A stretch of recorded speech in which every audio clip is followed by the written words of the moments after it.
Você não é boa o suficiente. Sempre existe alguém melhor que vai te superar e você vai ser passada para trás. Que corpo feio, repulsivo. Ninguém vai te amar. E além disso, seu rosto não tem contornos alinhado para uma moça. Sua boca é torta. Não dá nem para passar batom, que perca de tempo te maquiar. Todos zombam de você. Todos veem suas falhas. Todos olham para você e pensam: que fracassada insegura. Você é um nada, uma derrotada. Olhe para si mesma. Vai acabar sozinha com essa natureza. Ninguém precisa de você. Patética. Você vai ser abandonada e traída na primeira relação. Não merece nada melhor. Você é um ninguém. A formação da nossa personalidade é como um jogo de azar em um cassino. Nunca sabemos quando vamos ganhar, perder ou se vamos ganhar algo de fato. É uma sequência de eventos imprevisíveis que nos moldam. Jung afirmava que, devido à carga emocional, os complexos tendem a formar uma pequena personalidade dentro de nós, podendo até afetar o corpo, manifestando-se em diversos sintomas. Eles atuam simultaneamente em nossa psique e não podemos nos livrar deles de forma voluntária. Não é um desejo consciente nosso que elimina a influência dos complexos. Uma única palavra dita fora de lugar pode mudar completamente o rumo do nosso desenvolvimento. Isso vale para nossa personalidade, nossos pensamentos, nossos medos e também nossos complexos. Durante muito tempo, eu acreditava que havia tido uma infância comum, com um crescimento normal. Mas memórias como o fato de minha família ser incompleta, de estarmos sempre vivendo com dificuldades financeiras e meu pai ser alcoólatra, de eu ter crises de pânico à noite e não conseguir dormir, mesmo com minha mãe deitada ao meu lado e colapsos nervosos, tudo isso foi apagado pelo meu cérebro como uma forma de me proteger. Esquecer? Não, mas apenas guardá-las como lembranças nebulosas. Segundo Jung, não somos nós que temos os complexos, mas sim os complexos que nos têm. A consciência geralmente resiste a permitir que esses complexos se tornem conscientes. Quando confrontados com experiências, tanto positivas quanto negativas, os complexos se alimentam da carga afetiva gerada. As experiências positivas fortalecem o ego, gerando segurança e maturidade. Já as experiências negativas prejudicam a flexibilidade do ego e suas funções adaptativas. No entanto, absorve tudo isso como o alicerce, inconsciente, da minha personalidade. Nos últimos 4 anos, dediquei-me intensamente a trabalhar em mim mesmo, ajustando minha mentalidade e reformulando os traços antigos e as inseguranças estranhas que carregava. Foi um processo de reconstrução pessoal, como se estivesse redesenhando minha própria identidade. Talvez você nem imagine ao olhar para mim agora, mas eu sempre fui uma pessoa extremamente insegura, com medos irracionais, absurdos e até ridículos. Há 2 anos, seria impensável me chamar de confiante. Hoje, talvez eu pareça mais segura e feliz, mas nem sempre foi assim. Chegar a esse ponto me custou anos de esforço e mudanças. E você também pode mudar. Mas antes disso, permita-me compartilhar minha história. Cresci em uma família aparentemente comum, em uma cidade comum. Mãe, pai, irmãos, tudo parecia normal. Isso, claro, se ignorássemos o constante abuso físico, episódios de violência extrema, furtos, vícios em bebida por parte do meu pai, gritos frequentes, idas à polícia e todas as consequências que levaram ao colapso da nossa família. Naturalmente, tudo isso deixou marcas profundas na minha consciência. Cresci como uma criança reservada e carente de afeto, e passei boa parte da minha vida adulta tentando compensar a falta de um lar tranquilo durante a infância. A escassez de dinheiro foi compensada com trabalho exaustivo, enquanto a carência de amor me levou a relacionamentos abusivos e amizades que só ampliaram minhas feridas, acumulando ainda mais complexos sobre os que já carregava. Para piorar, fazia tratamento desde 1 ano de idade, com internações e idas diárias para fisioterapias devido às sequelas da pólio, conhecida como paralisia infantil, que se tornaram mais evidentes conforme fui crescendo. Eu fazia comparações entre mim e personagens de filmes, como o Robocop, um policial que, após um acidente, ficou metade homem, metade robô. Pensava que meus amigos estariam protegidos, pois eu tinha armamento secreto no meu maquinário. Falava isso apenas para diverti-los. Embora essas brincadeiras fossem engraçadas e irônicas na superfície, no fundo eram uma forma de autoagressão mascarada por um sorriso. Era como se cada piada fosse uma ferida emocional feita com uma faca, acompanhada de lágrimas que eu tentava esconder. Como meu círculo social sempre foi limitado, acabei buscando novas amizades e conexões de outras maneiras. Conheci um rapaz de outra cidade, com quem iniciei um relacionamento após nos encontrarmos em um evento que tínhamos em comum. Assim como a maioria das minhas relações na época, nossa comunicação se dava principalmente por telefone, com longas conversas e trocas de mensagens. Esse relacionamento durou cerca de 1 ano, e com muito esforço, consegui juntar o pouco dinheiro que tinha para visitá-lo. Foi um gesto simples, mas cheio de boas intenções e um toque de romantismo.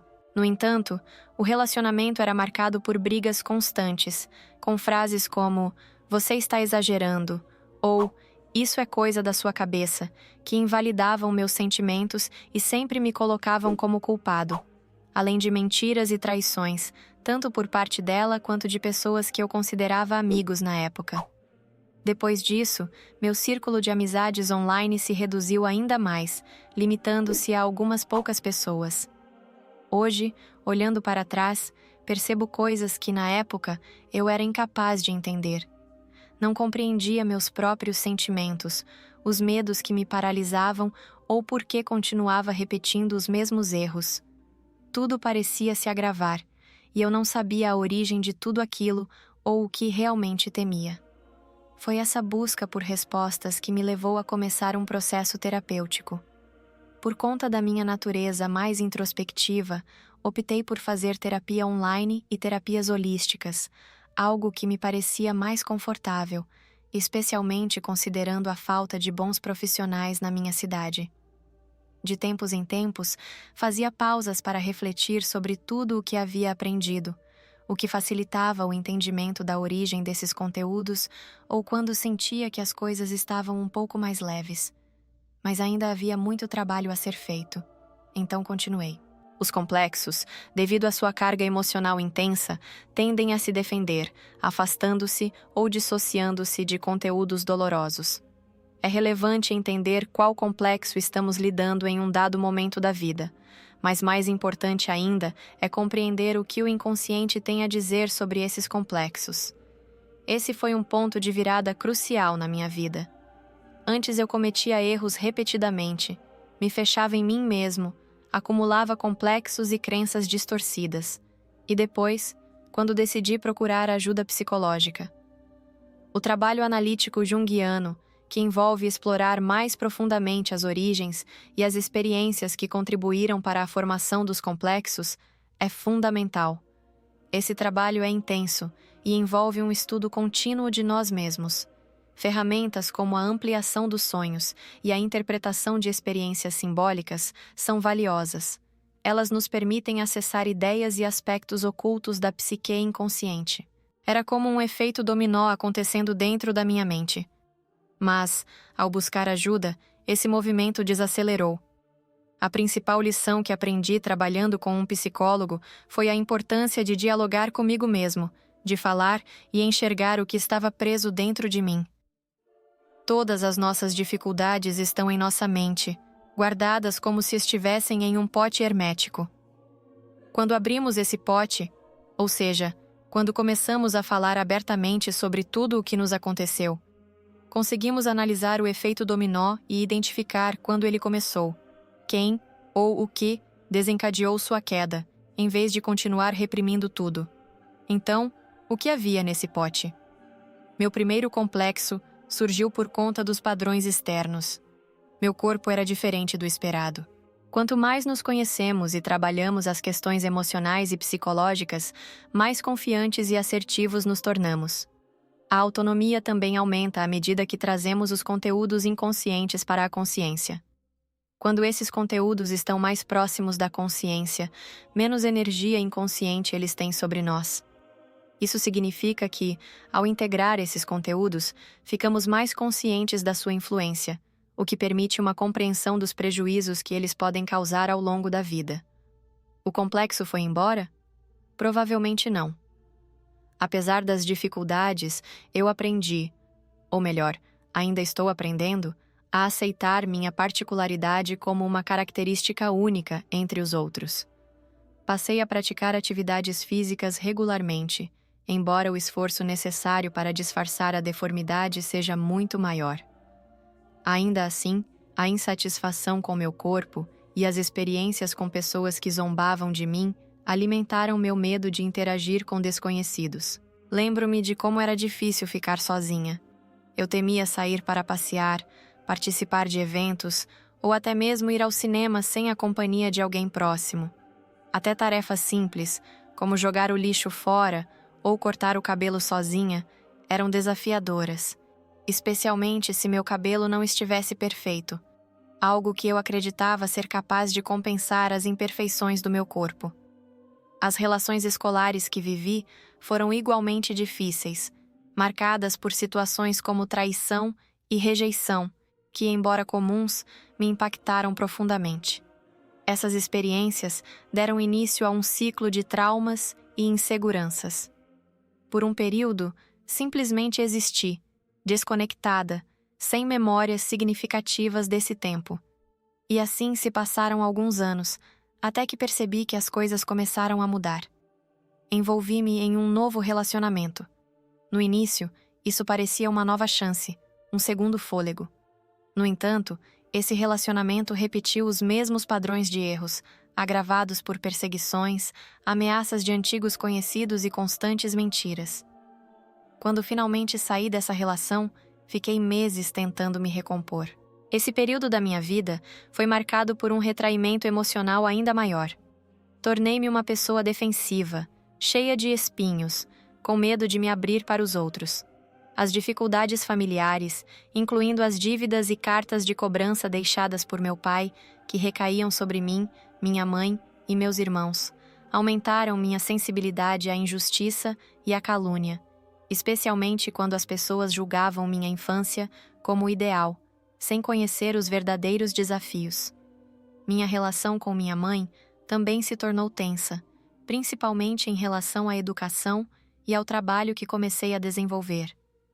Embora sua intenção fosse me incentivar, sua forma de expressar isso muitas vezes me magoava, com críticas severas e comparações dolorosas com meu pai. A falta de apoio emocional em casa levou a uma busca constante por relacionamentos, que invariavelmente terminavam de forma frustrante. Essas relações eram codependentes e frequentemente prejudiciais. Eu projetava em meus parceiros a necessidade de amor, apoio e validação que não sentia em casa. Procurava pessoas emocionalmente inacessíveis, refletindo meu relacionamento com meu pai. Inconscientemente, buscava parceiros dependentes, porque minha criança ferida e abandonada carregava a ideia equivocada de que o amor precisava ser conquistado e de que, por isso, meu pai não me amava. Foi somente ao iniciar a terapia e começar a externalizar essas questões que consegui começar a desenrolar o emaranhado de emoções e padrões irracionais que carregava. Esse processo revelou o quão profundamente enraizados e complexos eram esses sentimentos. A autoanálise me fez perceber que nada acontece por acaso. Minha vergonha em relação ao corpo, por exemplo, não surgiu de forma espontânea, mas foi amplificada pelo ambiente em que cresci. O que vivenciei na infância, falta de amor, dificuldades financeiras e violência, moldou minha personalidade e criou um padrão de apego ansioso. O medo constante de que o passado pudesse se repetir me levou a viver em estado de alerta, incapaz de relaxar ou parar de me preocupar com o futuro. Minha tendência ao isolamento acabou atraindo relacionamentos tóxicos e codependentes, nos quais o desejo por amor, respeito e apoio frequentemente resultava em frustração e novos medos. Perfis de dependência emocional se manifestam de maneiras distintas, refletindo diferentes histórias e vivências. Feridas emocionais e traumas de infância.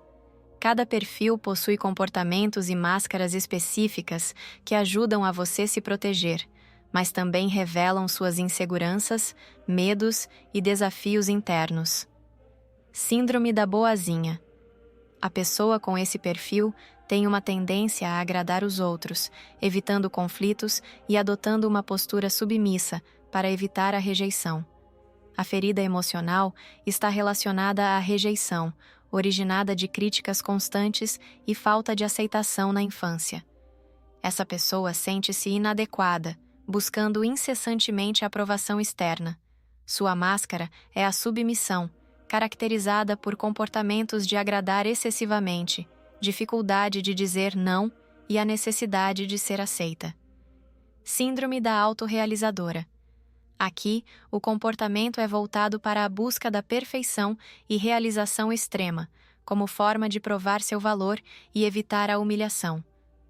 A ferida emocional é humilhação, resultante de experiências de vergonha na infância, como erros ou falhas que geraram a necessidade de compensar com conquistas. Sua máscara é masoquista, com uma autocrítica excessiva e o perfeccionismo como forma de se superar constantemente. Síndrome da mãezona. Este perfil é marcado pela necessidade de controlar as situações e cuidar dos outros para evitar a traição. A ferida emocional é traição, surgida de traumas de infância relacionados à quebra de confiança, como promessas não cumpridas ou a ausência emocional dos pais. A máscara da pessoa é a controladora, com comportamentos de superproteção e o sacrifício pessoal em prol dos outros, sempre buscando garantir segurança ao controlar as situações. Síndrome da vítima. Pessoas com esse perfil focam em suas dificuldades, muitas vezes vendo o mundo de forma negativa e buscando simpatia dos outros. A ferida emocional é injustiça, oriunda de situações de tratamento desigual, como favoritismo entre irmãos ou punições desproporcionais. A máscara aqui é rígida, com padrões de pensamento negativo, uma tendência à pena de si mesma e uma aversão a assumir responsabilidades. E dessa forma, muitas vezes inconsciente, lidamos com a vida, evidenciando nossas feridas e traumas nas escolhas e nos comportamentos. É fundamental entender que os traumas e complexos estão profundamente interligados. As experiências do passado formam ciclos que se perpetuam, gerando inseguranças, medos e erros repetidos. Sem atenção ou intervenção, esses ciclos podem se transformar em efeitos dominó, acumulando consequências ao longo da vida. No entanto, culpar os outros ou as circunstâncias pelas nossas dores não é suficiente para quebrar esse padrão. É necessário assumir a autorresponsabilidade e reconhecer que, embora não sejamos culpados pelo que nos aconteceu, somos responsáveis por decidir como reagir a essas experiências e pelo esforço de construir uma vida melhor. Todos carregamos dentro de nós um reflexo do que vivemos na infância, mesmo que nem sempre tenhamos consciência disso. A chave para quebrar esse ciclo está em reconhecer e tratar essas feridas emocionais com atenção e compaixão. A jornada de autodescoberta revelou que o verdadeiro trabalho está em lembrar quem realmente somos, identificando o primeiro dominó que desencadeou os padrões e traumas. Embora eu ainda esteja em processo de cura, hoje me sinto mais confiante, aceito melhor quem sou, respeito o processo individual de cada pessoa e já não temo a solidão como antes. A terapia me ensinou a observar minha vida de fora, analisando os problemas e enfrentando minhas inseguranças. A prática de afirmações me ajudou a perceber que o medo do julgamento alheio era, na verdade, o reflexo do julgamento interno que eu fazia de mim mesmo. Em 2021, enfrentei crises de ansiedade e pensamentos incessantes, aliviados gradualmente por meditação regular. A aceitação do meu corpo começou quando passei a valorizá-lo, esforçando-me para melhorá-lo e respeitá-lo. No ano passado, ao escrever sobre meus complexos e compartilhar minha história com alguém próximo, percebi o quanto guardar esses sentimentos havia me prejudicado. Externalizar minhas experiências me trouxeram alívio, mostrando que mantê-las trancadas em uma caixa, dentro de mim, apenas prolongava o sofrimento. Ao compartilhar minhas experiências com um psicólogo, um amigo, ou até mesmo escrever sobre elas, comecei a ver minha história de uma nova perspectiva. Somente ao descrever o que passei, percebi como poderia me ajudar, como puxar a linha para entender a origem dos meus problemas. Falar com minha mãe e expressar minhas mágoas em relação a pessoas do passado me libertou das limitações que me impediam de seguir em frente. Minha atividade profissional se tornou uma válvula de escape, um reflexo do meu eu interior. Realizei alguns atendimentos com práticas holísticas, mas foi através do canal que consegui me aprofundar nos desafios que enfrentava, evitando me fechar ainda mais. Foram necessários 3 anos para chegar ao ponto de afirmar para mim mesma que me amo e confio em mim. Antes disso, foram 30 anos de erros, fracassos e, mais tarde, novas falhas que, sem querer, me conduziram a práticas que me ajudaram a reavaliar tudo. O problema é que muitas pessoas passam décadas sem resolver suas questões internas, repetindo erros sem perceber. A verdade é simples. A chave está no trabalho interno, no entendimento das próprias emoções e pensamentos. Foi isso que motivou a criação do meu canal, que ajuda a responder questões essenciais de forma prática e rápida, poupando anos de erros e de sofrimento que a maioria de nós enfrenta ao não trabalhar em si mesmo. Esse processo de integração pode nos levar a uma nova cosmovisão, ou seja, uma nova maneira de observar o mundo. A partir dessa nova visão, desenvolvemos estratégias e habilidades comportamentais mais saudáveis, encontrando maneiras eficazes de lidar com os complexos. Embora não possamos nos livrar completamente dos complexos, podemos reduzir a energia que eles possuem sobre nós. O objetivo é tirar a energia dos complexos, de modo que eles não controlem nossas ações e decisões. Todos devem ter a oportunidade de se transformar e encontrar a verdadeira felicidade interior, pois a vida é uma única chance. Este vídeo é o meu monólogo, onde compartilho o que me aprisionava internamente. Quero mostrar quem eu era, quais eram os meus problemas, como me ajudei e como você também pode se ajudar, por meio do diálogo consigo mesmo. Esse processo me ajudou a me tornar quem sou hoje. Embora o negativismo do passado tenha me ensinado lições valiosas, ele também me feriu profundamente. Os complexos funcionam como correntes internas que muitas vezes não têm base na realidade, mas que complicam o que deveria ser mais simples. Eles nos afastam da felicidade, da liberdade e da vida plena, mantendo-nos presos em um ciclo de erros repetidos. Minha própria história mostra como, ao ignorar esses complexos, eu caí em erros cada vez mais profundos, em relações tóxicas e codependentes. Se não trabalharmos neles, a situação só piora. Nunca se esqueça de cuidar de si mesmo, de se amar e respeitar como você é, e nunca deixe seus complexos tomarem conta de sua vida. Com a clareza dessa compreensão mais profunda dos complexos, vamos nos aproximando do entendimento de sua influência em nossas vidas. Todo esse processo de exploração e entendimento faz parte do autoconhecimento, que é essencial para o nosso desenvolvimento e bem-estar. No comentário fixado, você encontrará dicas e livros focados em eliminar complexos, cultivar o amor próprio e encontrar sua verdadeira essência. Essas são algumas indicações baseadas na minha vivência, mas elas não substituem o auxílio de um profissional. Essas sugestões são uma breve iniciativa para você que está em dúvida sobre como começar. Acredite, essa será uma das melhores decisões da sua vida. Você também poderá apoiar este canal. Cuide de si. Lembre-se de quem você é, sua fonte motivadora, e saiba que, através dela, é possível abrir caminhos para uma nova realidade. Até mais!